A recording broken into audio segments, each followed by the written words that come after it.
Welcome to the deep dive. Today we're looking closely at the Good Old Days Monument. It's a Greenpeace campaign. Right, by designer Kadir Kubishuk. We've got the print ads here and also the short films associated with it. Exactly.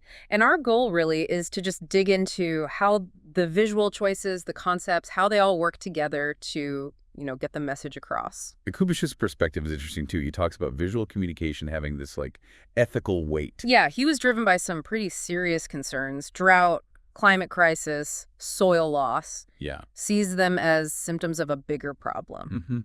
Environmental, cultural collapse, even human collapse, he suggests. So fundamentally, this campaign is, well, it's a visual warning, a stark one, against human greed, really, and pushing support for Greenpeace.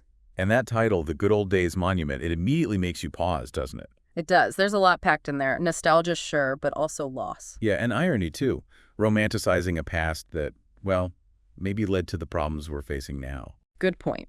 And the core metaphor is these bronze fruits. Apples, grapes, strawberries. Turned into memorials. That's the key, taking these vibrant symbols of nature and casting them in cold bronze. It's such a powerful way to show nature just becoming a memory, a relic. Yeah, it's a really arresting image, almost unsettling. And you really see that amplified in the print ads. You get these single bronze fruits sitting on what looks like just dead, barren earth. Right, under this very gloomy, dramatic sky. The lighting is quite specific, almost painterly, like our sources mention, Rembrandt, like they say.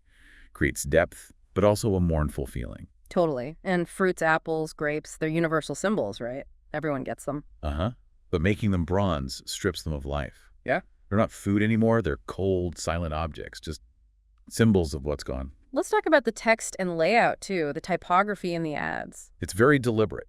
That big headline using a classic serif font, it gives that monumental feeling, like an inscription. Yeah, weighty. And then there's the smaller text underneath. Which feels different. It's gray, smaller, almost like a quieter, respectful warning voice. A cautionary note. And the overall layout is super clean. Headline, fruit image, Greenpeace info. That's it. Very clear hierarchy. Minimal, but like you said, effective. Every piece has its job. Our sources call it high-concept minimalism, but also metaphorical. Which seems right. It's a simple form, this single object, but it carries this huge, universal idea of loss. Makes it feel timeless. And then there are the films, 3 short ones, right? Yeah, 15 seconds each, focusing on the apple, the grape, the strawberry sculpture. They really mirror the look of the print ads. But what stands out in the films is the lack of movement. Exactly. The camera just holds still. It's like it symbolizes nature itself stopping, ceasing to yield anything.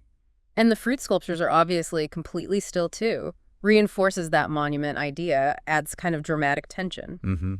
Plus minimal sound. It creates this feeling of visual poetry almost. It's quite intense emotionally for just 15 seconds. And the voiceover ties it all together, same text in each film. Right, that line. The planet is heating up, the soil is dying. If we don't act, the apple, grape, strawberry will be nothing but a memory. Brings it right back to the title, The Good Old Days Monument. And then the call to action. Support Greenpeace. Protect nature and your life. Plus the website. It shows Kubishuk's intent, clearly. He apparently sees this less as just communication and more as a manifesto of conscience. That's a strong phrase. It suggests the campaign aims to be more profound than typical advertising. And maybe it achieves that because the concept feels so universal.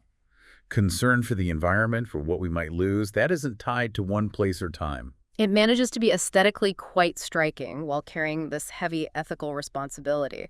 That's a tricky balance. It is. And its strength maybe is in that minimalism. It doesn't shout, but it resonates. It makes you think. A reminder maybe that designers aren't just making things look good. They're also, as the source puts it, witnesses. Yeah, documenting or warning about what they see. So really, the core takeaway from this deep dive into the Good Old Days Monument is seeing how it uses these potent visual metaphors, the bronze fruit, the dead soil, combined with really stripped-back minimalist design to send a super urgent message about environmental loss, about a potential future where nature is, well, just something we remember, like a statue in a museum. It definitely lands that way. Yeah. Which leaves us with a final thought for you, the listener. Yeah.